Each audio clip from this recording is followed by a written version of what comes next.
Good morning. It's a beautiful sunny morning in the middle of May in southwest France on Little Black Pig Farm.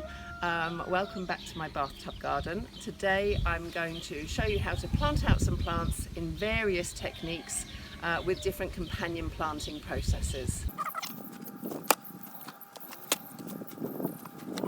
So before planting out, I always soak my plants in a big bucket of water. These plants have been in this water for nearly 30 minutes now. At least 30 minutes to an hour is ideal, so that when they do go out, their roots are nicely saturated and they're ready to move into their new house or bed, whichever way you see it. So if you can see here, I've put my plants in the water in order for them to soak before planting out. Nice and easily. Et voila. So I've positioned my plants in the bed. This bed is a particularly sunny and hot bed. The sun comes right onto the wall radiates the heat. So this is one of my hot tubs as such. So what I'm putting in here are aubergines and peppers, and I will also put in some cucumbers that are going to grow up here. So I'm trying to get the maximum amount of produce out of possibly a metre square or 2 metre square max. Aubergines and peppers are companion plants. They love being together. They will benefit from each other. And but the important thing is when you plant out your peppers, remember the slugs love them. So all the top tips I gave you in the organic slug control video, take another look at those. Remind yourself, eggshells and coffee grits, they are one of your best friends. Otherwise the slugs will munch your peppers and they will definitely eat your cucumbers. Now with planting depths, a trowel is really useful guide depth. That trowel goes in all the way to the handle. Move the soil, turn the pot upside down, hold the stalk, squeeze. See, it's nice and moist. All those roots won't be damaged. If you didn't moisten this, you would be pulling the roots, they'd get tugged and it would damage them. Beautiful. So this guy can go in. I'm going to plant him all the way up to the first leaf.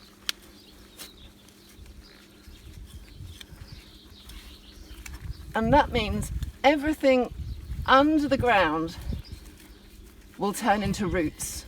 And that will give a really sturdy base and foundation for your plant.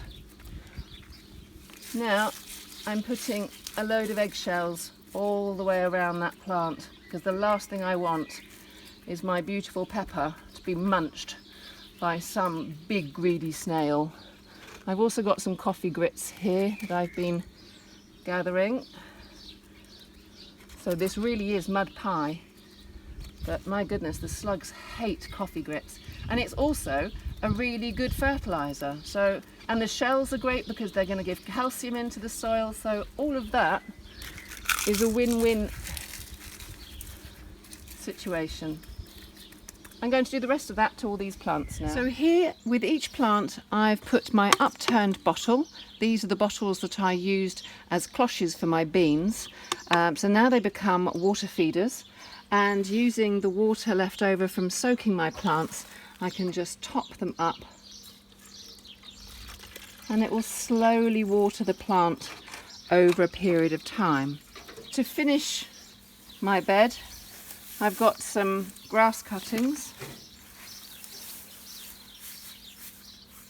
Having watered the bed already so it's nice and moist, these dried grass cuttings mulched around the plants will help lock that moisture in. Hello, continuing on with the companion planting, I'm now in my onion bed and I'm going to be planting some carrots in amongst them. Carrots and onions are great friends together in the vegetable garden. The onions give off a certain smell that keeps the carrot fly away, so it protects the carrots. So these are the guardians for my little carrots.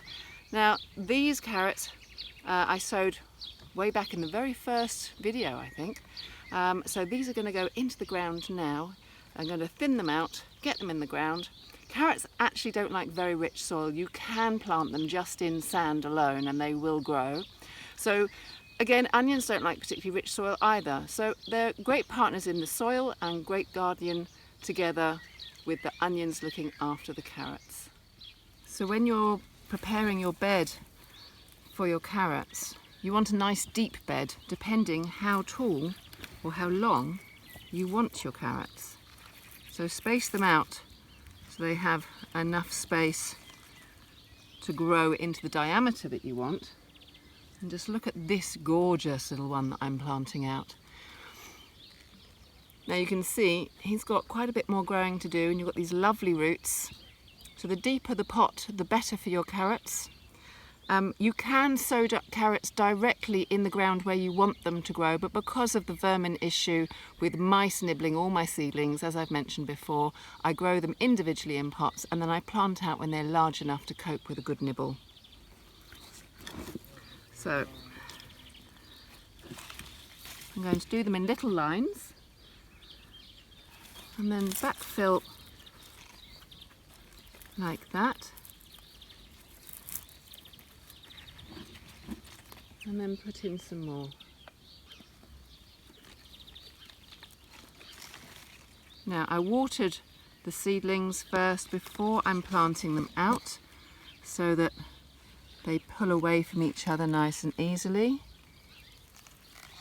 I've got lots of lovely roots going on there.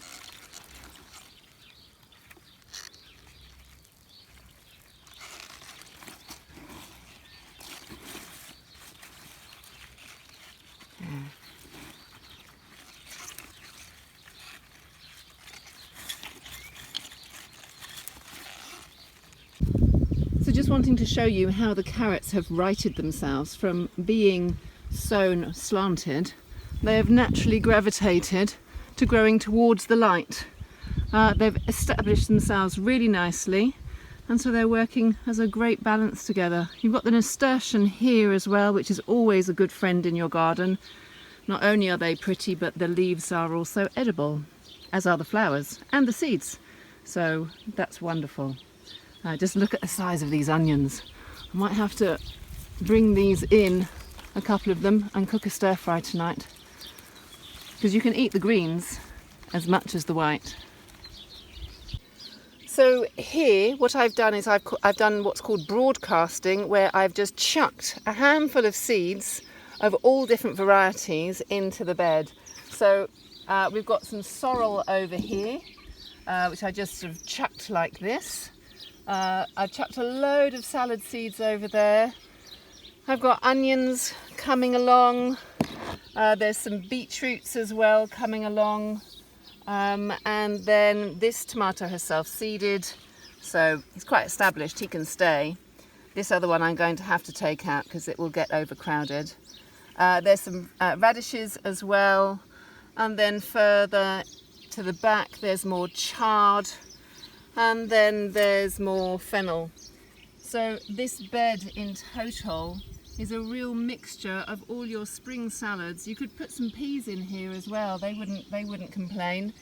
It's just the mice will quite often eat them before you get a chance to harvest them. And these salads here, they're a variety called cut. Well, they're a style of cut and come again.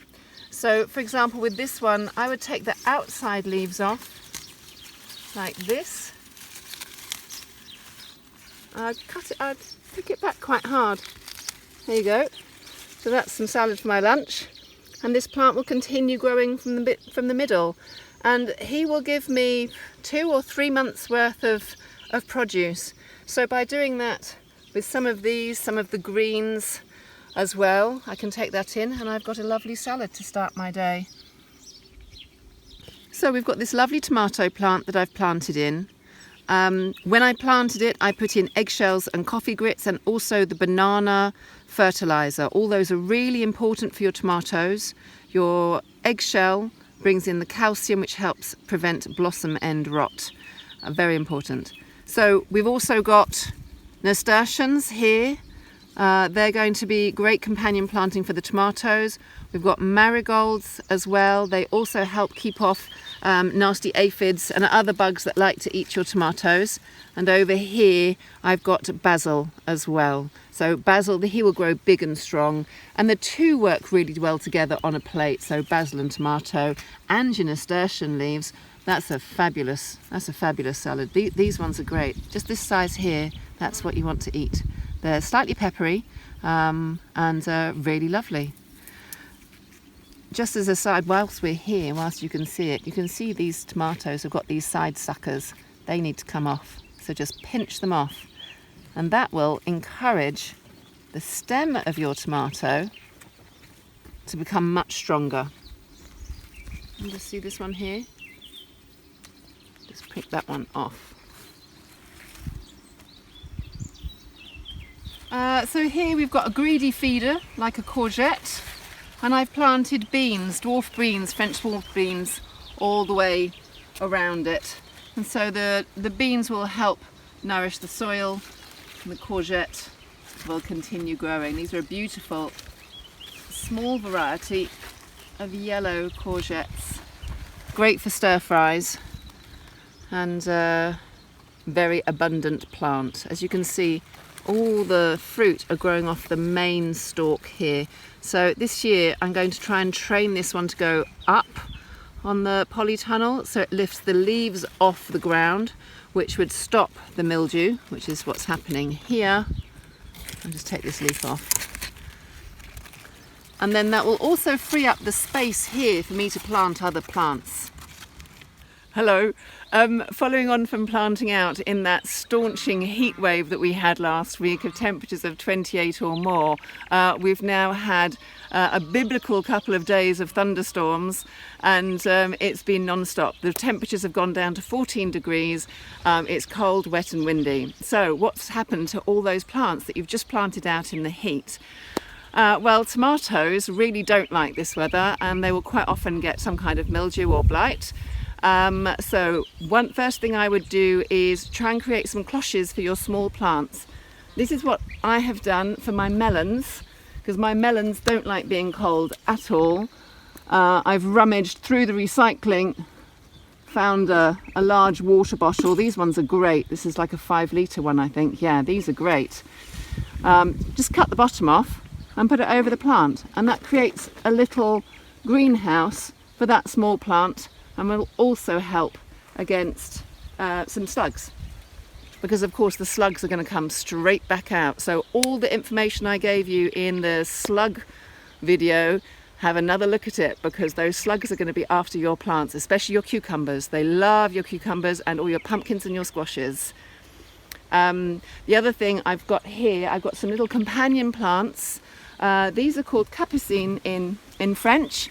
They are, oh gosh, what are they called in English? Nasturtiums. These are going to give some really beautiful orange flowers, and they are going to protect your tomato plants. So again, these are heat lovers, and they're really quite not happy about this air temperature. So I found another bit of random broken plastic around my farm. This was useful once in a different form, and I'm just going to put it over the top. It's not much, but it protects it from the wind, because the plants really hate the wind. Okay, so just a few little things to think about. It was wonderful to plant out in that glorious heat. The weather has changed. Have a look in your garden, find some cloches, find anything to protect your plants, because the forecast for us is wet and not very warm for another week. Okay, good luck. So just wanting to show you how the carrots have righted themselves from being sown slanted. They have naturally gravitated to growing towards the light. They've established themselves really nicely, and so they're working as a great balance together. You've got the nasturtium here as well, which is always a good friend in your garden. Not only are they pretty, but the leaves are also edible, as are the flowers and the seeds. So that's wonderful.